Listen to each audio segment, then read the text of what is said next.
ബാർക്കോഴയിൽ K ബാബുവിനെതിരെ vigilance നിയമോപദേശം തേടിയില്ല. കെ ബാബുവിനെതിരെയുള്ള കേസ് അവസാനിപ്പിച്ചതിൽ ദുരൂഹതയേറുകയാണ്. റിപ്പോർട്ട് അവസാനിപ്പിച്ചത് നിയമോപദേശം തേടാതെയാണ്. എന്നാൽ മാണിക്കെതിരായ കേസിൽ നിയമോപദേശം തേടിയിരുന്നു. വിവരങ്ങളുമായി ഇപ്പോൾ KG ദിനകർ ഞങ്ങളുടെ പ്രതിനിധി ചേരുന്നു.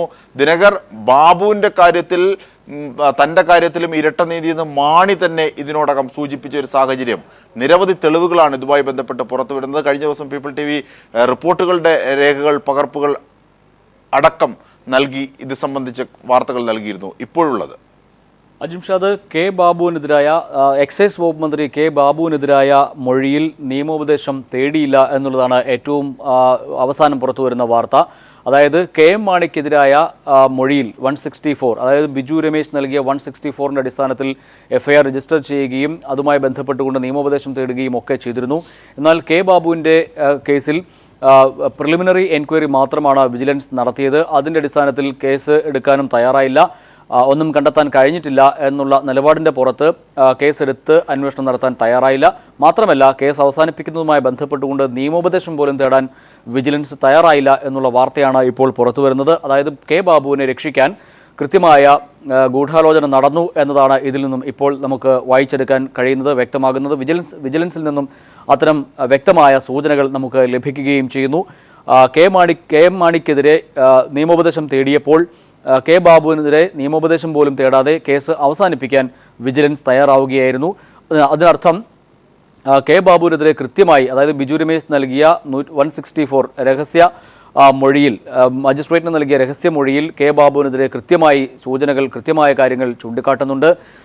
10 കോടി രൂപ ആവശ്യപ്പെട്ടു, അതിൽ 50 ലക്ഷം രൂപ താൻ സെക്രട്ടേറിയറ്റിൽ കൊണ്ടുപോയി കൊടുത്തു എന്നതടക്കം 164ലും 161ലും ബിജു രമേശ് വിജിലൻസ് നൽകിയ മൊഴിയിലും വ്യക്തമാക്കുന്നുണ്ട്. അതിൻ്റെ അടിസ്ഥാനത്തിൽ കേസ് എടുക്കണമോ വേണ്ടയോ എന്നതുൾപ്പെടെയുള്ള കാര്യങ്ങളിൽ നിയമോപദേശം തേടാൻ വിജിലൻസ് തയ്യാറായില്ല എന്നതാണ് വാസ്തവം. അതിനർത്ഥം കെ ബാബുവിനെ രക്ഷിക്കാനുള്ള എല്ലാ തന്ത്രങ്ങളും പയറ്റിയിരുന്നു എന്നുള്ളതാണ് വ്യക്തമാകുന്നത്. അതിന് തൊട്ട് മുൻപ് ഉള്ള കാര്യങ്ങൾ എടുത്തു പരിശോധിച്ചാൽ DGP ജേക്കബ് തോമസ് കെ ബാബുവിനെതിരെ കേസെടുക്കണം എന്ന നിലപാട് സ്വീകരിച്ചിരുന്ന ഒരു വ്യക്തിയാണ്. അദ്ദേഹത്തിന് അന്ന് വിജിലൻസ് ADGP ആയിരുന്നു അദ്ദേഹം. അത്തരത്തിൽ അദ്ദേഹത്തിനൊരു നിലപാട് എടുത്ത സാഹചര്യത്തിൽ അദ്ദേഹത്തിന് സ്ഥാനക്കയറ്റം നൽകി DGP ആക്കി സ്ഥാനക്കയറ്റം നൽകുകയും ഫയർഫോഴ്സിൻ്റെ ചുമതല അദ്ദേഹത്തിന് നൽകുകയും ചെയ്യുന്ന ഒരു സാഹചര്യം ഉടലെടുത്തിരുന്നു. അത് വലിയ വിവാദമാവുകയും ചെയ്തിരുന്നു.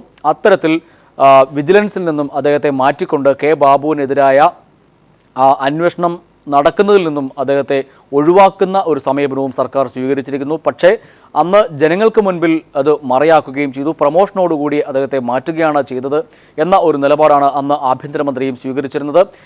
ഇതിൽ നിന്നൊക്കെയും വ്യക്തമാകുന്നത് കെ ബാബുവിനെ ബാർക്കോഴ കേസിൽ നിന്നും രക്ഷിക്കാൻ ശക്തമായ നിലപാട് സർക്കാർ സ്വീകരിച്ചു, മുഖ്യമന്ത്രി ഉമ്മൻചാണ്ടി സ്വീകരിച്ചു, ആഭ്യന്തരമന്ത്രി രമേശ് ചെന്നിത്തല സ്വീകരിച്ചു എന്നതാണ് തെളിവുകൾ ഇപ്പോൾ പുറത്തു വന്നുകൊണ്ടിരിക്കുന്നത്. അതുതന്നെയാണ് KM മാണി പറയുന്നതും ഇരട്ട നീതി ഉണ്ടായി എന്ന് അദ്ദേഹം ചൂണ്ടിക്കാട്ടുന്നതും. ഒരുപക്ഷെ കാര്യങ്ങൾ കൂട്ടി വായിച്ചാൽ, അതായത് KM മാണി ഇന്നലെ രാവിലെ അദ്ദേഹത്തിൻ്റെ തിരുവനന്തപുരത്തെ വസതിയിൽ നിന്നും പോകുന്നതിന് മുൻപ് ഏറ്റവും ആദ്യം അദ്ദേഹത്തിൻ്റെ വസതിയിൽ എത്തിയത് കെ ബാബു ആയിരുന്നു എന്നുള്ള കാര്യം നമ്മൾ ഇവിടെ ഓർമ്മിച്ചെടുക്കേണ്ടതുണ്ട്. കാരണം ഒരുപക്ഷെ അദ്ദേഹം ഒരു അനുനയ ശ്രമത്തിൻ്റെ ഭാഗമായിട്ട് കൂടി വേണം നമുക്ക് അതിനെ കണക്കാക്കാൻ. മുഖ്യമന്ത്രി ഉൾപ്പെടെയുള്ളവർ അവിടെ എത്തിയപ്പോൾ KPCC അധ്യക്ഷൻ VM സുധീരൻ അവിടെ എത്തിയില്ല എന്നുള്ള കാര്യം കൂടി നമ്മൾ വായിച്ചെടുക്കേണ്ടതുണ്ട്. അതായത് കെ ബാബുവിനെ രക്ഷിക്കാൻ എല്ലാ ചരടുവലികളും നടത്തിക്കൊണ്ടിരുന്നു എന്നുള്ളതിൻ്റെ വ്യക്തമായ സൂചനകളാണ് വിജിലൻസ് നിയമോപദേശം തേടാതെ ഇരുന്നതിലൂടെ വ്യക്തമാവുകയും ചെയ്യുന്നത്. അജിംഷാദ്, അതായത് ദിനകർ 164 സ്റ്റേറ്റ്മെന്റിൽ ബിജു രമേശ് തൻ്റെ കാര്യം പറഞ്ഞില്ല എന്ന് പരസ്യമായി ഒരു മന്ത്രി പറയുന്നു. പക്ഷേ അത് തെറ്റിദ്ധരിപ്പിക്കലാണ് എന്ന് റിപ്പോർട്ടുകളുടെ അടിസ്ഥാനത്തിൽ പീപ്പിൾ TV തന്നെ പുറത്തുവിട്ടു. അങ്ങനെ ഓരോരോ വിഷയങ്ങളിലും കെ ബാബു നടത്തിയ ഇടപെടൽ, ഒരുപക്ഷെ കെ ബാബു തന്നെ രക്ഷിക്കാൻ നടത്തി ഇപ്പോൾ പൊളിഞ്ഞ മാധ്യമ വാർത്തകൾ മൂലം പൊളിഞ്ഞ സംഭവത്തിൻ്റെ ഒരു തുടർച്ചയാണ് നിയമപരമായും അദ്ദേഹത്തിന് ആനുകൂല്യങ്ങൾ നൽകി, അല്ലെങ്കിൽ അനർഹമായ ആനുകൂല്യങ്ങൾ നൽകി ചെയ്തത് എന്ന് വേണമോ കരുതാൻ. നിയമോപദേശത്തിൻ്റെ വിഷയത്തിൽ നേരത്തെ ദിനകർ തന്നെ സൂചിപ്പിച്ചതുപോലെ എറണാകുളത്തുണ്ടായിരുന്ന ജേക്കബ് തോമസിനെ ഈ വിഷയവുമായി ബന്ധപ്പെട്ട് മുമ്പോട്ട് പോകുന്ന ഘട്ടത്തിൽ മാറ്റിയത് അടക്കമുള്ള വിഷയങ്ങൾ പരിശോധിക്കുമ്പോൾ അജിംഷാദ്, ഇക്കാര്യത്തിൽ കാര്യങ്ങൾ കൂടുതൽ വ്യക്തമാവുകയാണ്. എന്തുകൊണ്ട് വിജിലൻസ് കെ ബാബുവിൻ്റെ കാര്യത്തിൽ നിയമോപദേശം തേടിയില്ല എന്ന ചോദ്യം ഉയരുന്നിടത്താണ് അതിൻ്റെ ഉത്തരവും നിൽക്കുന്നത്. കാരണം മറുവശത്ത് ധനമന്ത്രിയായിരുന്ന കെ എം മാണിക്കെതിരെ നിയമോപദേശം തേടുകയും എഫ്ഐആർ രജിസ്റ്റർ ചെയ്യുകയും കേസെടുക്കുകയും അന്വേഷണം മുന്നോട്ട് കൊണ്ടുപോവുകയും ചെയ്തു. എന്നാൽ കോടതിയിൽ എത്തിയ ഘട്ടത്തിൽ വിൻസെന്റ് എം പോൾ ഇടപെട്ടുകൊണ്ട് ഈ കേസ് മാണിക്കെതിരെ കേസ് നിലനിൽക്കില്ല എന്ന് ചൂണ്ടിക്കാട്ടി അത് ഇല്ലാതാക്കാൻ ശ്രമിച്ചു. അതേസമയം കെ ബാബുവിനെതിരെ നിയമോപദേശം പോലും തേടുന്നതിൽ നിന്നും സർക്കാർ പിന്നോക്കം പോകുന്ന ഒരു സമീപനം മുഖ്യമന്ത്രി ഉമ്മൻചാണ്ടിയുടെ ഏറ്റവും അടുത്ത വിശ്വസ്തൻ കൂടിയാണ് കെ ബാബു എന്നുള്ളതാണ് വാസ്തവം. അത്തരത്തിൽ പരിശോധിക്കുമ്പോൾ ബിജു രമേശ് തൻ്റെ 161-ൽ അതായത് വിജിലൻസിന് നൽകിയ മൊഴിയിൽ ഒരു കാര്യം വ്യക്തമാക്കുന്നത് മുഖ്യമന്ത്രി ഉമ്മൻചാണ്ടിയുമായി സംസാരിച്ചതിന് ശേഷം ബാക്കി തുക നൽകുന്നത് കാര്യം പറയാം എന്ന് കെ ബാബു പറഞ്ഞതായി ബിജു രമേശ് 161-ൽ വ്യക്തമാക്കുകയും ചെയ്യുന്നുണ്ട്. അതായത് മുഖ്യമന്ത്രി ഉമ്മൻചാണ്ടിയും കെ ബാബുവും ഒക്കെ അറിഞ്ഞുകൊണ്ട് തന്നെയാണ് ഈ പണം, അതായത് ബാർ മുതലാളിമാരിൽ നിന്നും കോടിക്കണക്കിന് രൂപ കൈപ്പറ്റിയത് എന്നുള്ളത് വ്യക്തമാണ്. അത് അന്വേഷിക്കുന്നതിൽ നിന്നും അല്ലെങ്കിൽ നിയമോപദേശം ഇപ്പോൾ നമ്മോടൊപ്പം മുൻ ചീഫ് വിപ്പ് PC ജോർജ് കൂടി ചേരുകയാണ്. ശ്രീ PC ജോർജ്, കെ ബാബുവിന്റെ കാര്യത്തിൽ നഗ്നമായ നിയമലംഘനങ്ങൾ നടത്തി എന്നുള്ള വാർത്തകളാണ് പുറത്തെത്തുന്നത്. ബിജു രമേശിന്റെ 164 സ്റ്റേറ്റ്മെന്റിൽ തന്നെക്കുറിച്ച് പരാമർശമില്ലെന്ന് തെറ്റിദ്ധരിപ്പിക്കുന്ന പ്രസ്താവന പരസ്യമായി കെ ബാബു നടത്തി. പീപ്പിൾ TV ആ റിപ്പോർട്ടിന്റെ പകർപ്പ് സഹിതം പുറത്തുവിടുകയും ആ വാർത്ത പൊളിയുകയും ചെയ്തു. അദ്ദേഹത്തിന്റെ വാദങ്ങൾ പൊളിയുകയും ചെയ്തു. ഇത്തരത്തിൽ ഓരോരോ ഘട്ടങ്ങളിലും കെ ബാബു നടത്തിയ വിവരങ്ങളാണ് ഇപ്പോൾ പുറത്തെത്തുന്നത്. ഭരണകൂടം മുഴുവൻ കെ ബാബുവിന് അനുകൂലമായി നിന്നതിൻ്റെ ഏറ്റവും ഒടുവിലെത്തിയതാണ് ബാർക്കോഴയുമായി ബന്ധപ്പെട്ട് കെ ബാബുവിനെതിരായ വിജിലൻസ് നിയമോപദേശം തേടിയില്ല എന്നൊരു ഗുരുതരമായ വീഴ്ച കൂടി സംഭവിച്ചിരിക്കുന്നു. മാണിയുടെ കാര്യത്തിൽ മറിച്ചായിരുന്നു. ശ്രീ PC ജോർജ്, ഒരു കാര്യം എന്താണെന്നറിയാമോ, മുഴുവൻ നിയമവിരുദ്ധമായ കാര്യമല്ലേ ബാബുവിന് വേണ്ടി ചെയ്തത്. കെ എം മാണിക്ക് ഒരു നീതിയും കെ ബാബുവിന് ഒരു നീതി, രണ്ട് മന്ത്രിമാർക്ക് എന്ത് മര്യാദയാ. മാണി ഇപ്പോ ഭയപ്പെട്ടോ ഉമ്മൻചാണ്ടിയെ പേടിച്ച് കൊണ്ടാതിരിക്കുന്നുണ്ട്. നമുക്ക് സത്യം പറയണ്ടേ, ഒരു വിധത്തിലും ചോദിക്കാൻ കഴിയാത്തല്ല. എന്തിനാ നമ്മുടെ MP ആയിട്ടുള്ള PJ കുര്യൻ രാജ്യസഭ ഉപാധ്യക്ഷല്ലേ, അത് പറഞ്ഞിരിക്കുകയാണ്. ഉമ്മൻചാണ്ടി കെ എം മാണിക്കും കെ ബാബുവിനും രണ്ട് നീതിയാ കൊടുത്തത് ജനസംസാരം ഉണ്ടെന്ന് പോലെ. അപ്പൊ ആ നിലയ്ക്ക് ഇനി അത് ചർച്ചയുടെ പോലും പ്രസക്തി, ചർച്ചയ്ക്ക് ആവശ്യമുണ്ട്. ഇതൊരു തർക്ക പ്രശ്നമല്ല. അത് തന്നെ വേറൊരു പ്രധാനപ്പെട്ട കാര്യം, ബിജു രമേശ് വളരെ വ്യക്തമായിട്ട് പറഞ്ഞിരിക്കുകയാണ്, ഞാൻ 2 പ്രാവശ്യം കൊണ്ട് 5 ലക്ഷം രൂപ വെച്ച് കൊടുത്തെന്ന്. അപ്പൊ സ്വാഭാവികമായി പോലീസ് ചെയ്യേണ്ടത് എന്താ, വിജിലൻസ് ചെയ്യേണ്ടത് ബിജു രമേശിനെ അറസ്റ്റ് ചെയ്യണം. കൈക്കൂലി കൊണ്ട കൊടുത്തത് തെറ്റാണല്ലോ, അറസ്റ്റ് ചെയ്യണം. അപ്പൊ എന്താ, കൈക്കൂലി മേടിച്ചതിനെ അറസ്റ്റ് ചെയ്യണം. കൈക്കൂലി കൊടുക്കുന്നതും മേടിക്കുന്നതും തെറ്റാണ്. അപ്പൊ കൈക്കൂലി കൊടുത്ത് ബിജു രമേശ് പറഞ്ഞല്ലോ, ഞാൻ ഏത് പ്രതിസന്ധി നേരിടാൻ തയ്യാറാണ്. ബിജു രമേശിനെ അറസ്റ്റ് ചെയ്യണം, അതോടൊപ്പം കെ ബാബുവിനെ അറസ്റ്റ് ചെയ്യണം. അതന്നെ എന്റെ മര്യാദ. അത് തന്നെയല്ല, ബിജു രമേശ് കാശ് കൊണ്ട് കൊടുത്തു എന്നുള്ളതിന് സാക്ഷിയെ ബിജു രമേശ് പറഞ്ഞിട്ടുണ്ട്. ആ സാക്ഷിയെ വിസ്തരിക്കണമല്ലോ. അത് തന്നെയാണ് ബിജു രമേശ് പറഞ്ഞത്. വേറെ പ്രധാനപ്പെട്ട നുണ പരിശോധനയ്ക്ക് ഞാൻ തയ്യാറാണ്. അപ്പോൾ പ്രശ്നം എന്താ, ഈ 4.25 കൊല്ലത്തിനിടയ്ക്ക് ഏകദേശം 25 കോടി രൂപ ബാർ ഓണർമാരെല്ലാവരും തമ്മിൽ പിരിച്ചിട്ടുണ്ട്. എന്തിന്? ഈ ബാറുകൾ നിലനിർത്തുന്നതിന് വേണ്ടി.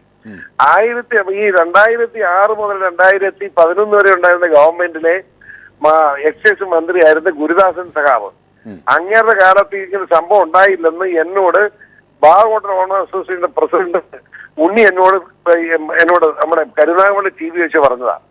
അന്ന് ഗുരുദാസൻ സഖാവിന്റെ അടുത്ത് എന്ന് പറഞ്ഞാൽ ഇങ്ങനെയാണ് ഇത് ബാറ് പുതുക്കിന് വേണ്ടി എല്ലാ വർഷവും കാശ് പിടിച്ചു പറിച്ചുകൊണ്ടിരിക്കുകയാണ്, ഞങ്ങൾ മടുത്തു എന്ന് പറഞ്ഞു. അപ്പൊ തന്നെ അവിടെ ഇരുന്ന് വെള്ളക്കടലാസിന്റെ ഓർഡർ എഴുതി മേടിച്ചിട്ട് പഴയ പുതുക്കിയ ലൈസൻസ് എല്ലാം പുതുക്കി കൊടുത്തിട്ട് ഒറ്റ ഓർഡറിലൂടെ 5 പൈസ കട്ടങ്കാപ്പിടെ പോലും ചെലവില്ലാതെ ഗുരുദാസൻ സഖാവ് ശായിച്ചു കൊടുത്ത് ബാറുകാര് ബിസിനസ് നടത്തി. ആ ബാറുകാരോടാണ് ഈ 25 ലക്ഷം, ഈ 15 അല്ലാതെ 25 10 ലക്ഷം രൂപ മേടിച്ചിരുന്നത് ഈ ഗവൺമെന്റ് വന്നേ അന്ന് മുതൽ. അത് 2006 മുമ്പും കൊടുത്തോണ്ടിരുന്നു.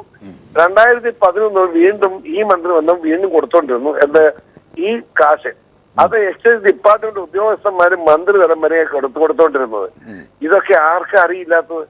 ബാക്കി 15 ലക്ഷമാണ് ഇതിനു വേണ്ടി 50 ലക്ഷം രൂപയാക്കി ഇതിനെ വില വർദ്ധിപ്പിക്കാൻ, നമ്മുടെ ലൈസൻസ് വർദ്ധിപ്പിക്കുമെന്നും പറഞ്ഞ് ബാബു തന്നെ ബാർ ഹോട്ടലുകാരെ വിളിച്ച് ഭീഷണിപ്പെടുത്തി. എന്നിട്ട് മാണിയായിട്ട് അധ്യക്ഷൻ 23 ലക്ഷം ഫിക്സ് ചെയ്തു. അപ്പൊ നോക്കുമ്പോൾ അല്പം വർധനമാണ്. ജനന്തോ മദ്യത്തിനെതിരെയാണ് പറയുകയും ചെയ്യും. 23 ആക്കാമെന്ന് സമ്മതിച്ചിട്ട് അതിനു വേണ്ടിയാണ് കാശ് പിരിക്കുന്നത്. അത് തന്നെയാണ് ശ്രീ പി സി ജോർജ്, അത് തന്നെയാണ്. അതായത് താങ്കൾ തന്നെ നേരത്തെ ഇക്കാര്യം പറഞ്ഞിട്ടുമുണ്ട്. മാണിക്ക് മാത്രമല്ല കൊടുത്തിട്ടുള്ളത്, വേറെ പലർക്കും കൊടുത്തിട്ടുണ്ട്. അതിൻ്റെ കണക്കുകളൊക്കെ തനിക്കറിയാം, അതൊക്കെ പറയുമെന്ന് താങ്കൾ തന്നെ പീപ്പിൾ ടി വിയിലൂടെ പറഞ്ഞിട്ടുണ്ട്. മാണിക്കെതിരായ കേസിൽ നിയമോപദേശം തേടുകയും ബാബുവിനെതിരായ കേസിൽ നിയമോപദേശം തേടാതിരിക്കുകയും ജേക്കബ് തോമസ് അടക്കമുള്ളവരെ മാറ്റുകയും ഇങ്ങനെ നഗ്നമായ നിയമലംഘനം നടത്തുകയും ചെയ്ത സാഹചര്യത്തിൽ എന്ത് തരം നിയമപരമായ ഇടപെടലുകൾക്കാണ് ഇനി സാധ്യതയുള്ളത്? താങ്കൾ അടക്കമുള്ളവർ അതിന് മുന്നോട്ട് വരുമോ? ഇനി എന്ത് ഇത് ഹൈക്കോടതിയിൽ അടുത്ത കേസ് VS കൊടുത്തിട്ടുണ്ട്, സുനിൽകുമാർ MLA ഉണ്ട്. ഞാൻ പറഞ്ഞു എന്റെ അഭിപ്രായത്തിൽ ഇത് CBIക്ക് വിടണം കേസിന്. ബാക്കി കാര്യങ്ങൾ തെളിയിക്കുന്നത് ഇവിടുത്തെ പോലീസിന് കൊടുത്ത ഇവിടുത്തെ ഉമ്മൻചാണ്ടി ഇരിക്കുന്നിടത്തോളാക്കാൻ പറ്റും. ഉമ്മൻചാണ്ടി ഉൾപ്പെടെ പ്രതിയല്ലേ. ഉമ്മൻചാണ്ടി ജയിലിൽ കിടക്കേണ്ട മനുഷ്യനാണ്. ഈ കാര്യത്തിൽ ഒരു സംശയം വേണ്ട. ഈ ഉമ്മൻചാണ്ടി കെ ബാബുവിനെ രക്ഷിക്കുന്നത് എന്തുകൊണ്ടാകും ശ്രീ പി സി ജോർജ്? ഉമ്മൻചാണ്ടി അതിന് വീതം പറ്റിയതായതുകൊണ്ട്. ഉമ്മൻചാണ്ടിയല്ലേ മെയിൻ കള്ളൻ. ഞാൻ എപ്പോഴും പറഞ്ഞല്ലോ, മെയിൻ ഉത്തരവാദി ഉമ്മൻചാണ്ടി അറിയാതെ ഒരു കൈക്കൂലി ഇവിടെ നടന്നിട്ടില്ല. അപ്പൊ ചെയ്യേണ്ടത് എന്താ? ഉമ്മൻചാണ്ടിയാണ് ആദ്യം അറസ്റ്റ് ചെയ്യേണ്ടത്. അപ്പൊ അത് ചെയ്യണമെങ്കിൽ CBIക്ക് കൊടുക്കണം കേസ്. ഇത് ക്ലിയർ കേസല്ലേ, ചെറുതല്ലല്ലോ, ആർക്കും അറിയില്ലാത്ത.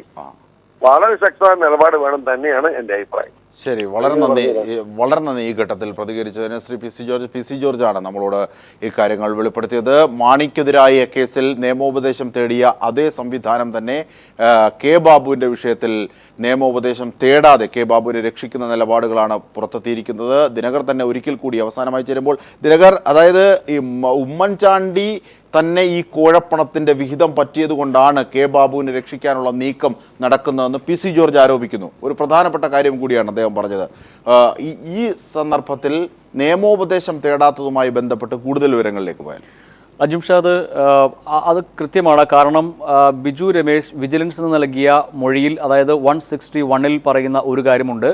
ബാക്കി തുക 4 കോടി രൂപയുമായി ബന്ധപ്പെട്ട ഒരു കാര്യം പറയുന്ന ഭാഗത്ത് കെ ബാബു പറയുന്നത് ഇപ്രകാരമാണ്: മുഖ്യമന്ത്രി ഉമ്മൻചാണ്ടിയുമായി ഞാൻ ഇക്കാര്യം സംസാരിച്ചതിന് ശേഷം അതിനെക്കുറിച്ച് കൂടുതൽ പറയാം എന്ന് കെ ബാബു പറയുന്നതായി ബിജു രമേശ് 161-ൽ വ്യക്തമാക്കുന്നുണ്ട്. മറ്റൊരു പ്രധാനപ്പെട്ട കാര്യം, ഇതുവരെ നമ്മൾ എടുത്തു പരിശോധിച്ചാൽ കൈക്കൂലി നൽകുന്നതും കുറ്റകരമാണ്, കൈക്കൂലി വാങ്ങുന്നതും കുറ്റകരമാണ്. ബിജു രമേശ് കൈക്കൂലി നൽകി എന്ന്, അല്ലെങ്കിൽ കോഴ നൽകി എന്ന് വെളിപ്പെടുത്തുന്നു. എന്തുകൊണ്ട് ബിജു രമേശിനെതിരെ കേസെടുക്കാൻ സർക്കാർ തയ്യാറാകുന്നില്ല എന്നുള്ള ചോദ്യം ഇപ്പോഴും പ്രസക്തമാണ്. അക്കാര്യത്തിൽ ബിജു രമേശ് പലതവണ വെല്ലുവിളിക്കുകയും ചെയ്തു. കെ ബാബു നിയമ നടപടി സ്വീകരിക്കും എന്ന് പറയുന്നതല്ലാതെ ഇതുവരെ ബിജു രമേശിനെതിരെ നിയമ നടപടിയുമായി മുന്നോട്ട് പോകുന്നില്ല എന്നത് എന്തുകൊണ്ടാണ് എന്നുള്ള ചോദ്യവും ഇവിടെ പ്രസക്തമാവുകയാണ്. അക്കാര്യത്തിൽ ബിജു രമേശ് പലതവണ കെ ബാബുവിനെയും സർക്കാരിനെയും വെല്ലുവിളിക്കുകയും ചെയ്തു. അജിംഷാദ്. ശരി, ദിനകറാണ് വിവരങ്ങൾ നൽകിയത്. ബാബുവിനെതിരെ നിയമോപദേശം തേടാത്തതുമായി ബന്ധപ്പെട്ട ഏറ്റവും പുതിയ നിയമവിരുദ്ധമായ ഇടപെടലുകൾക്ക് ഭരണകൂടം സാക്ഷി നിന്ന, അല്ലെങ്കിൽ കൂട്ടുനിന്നതിൻ്റെ ഏറ്റവും പുതിയ കാഴ്ചകൾ കൂടിയാണ് പുറത്തെത്തുന്നത്. ഇതിൻ്റെയൊക്കെ വിവരങ്ങളാണ് KG ദിനകർ ഞങ്ങളുടെ പ്രതിനിധി നൽകിയത്.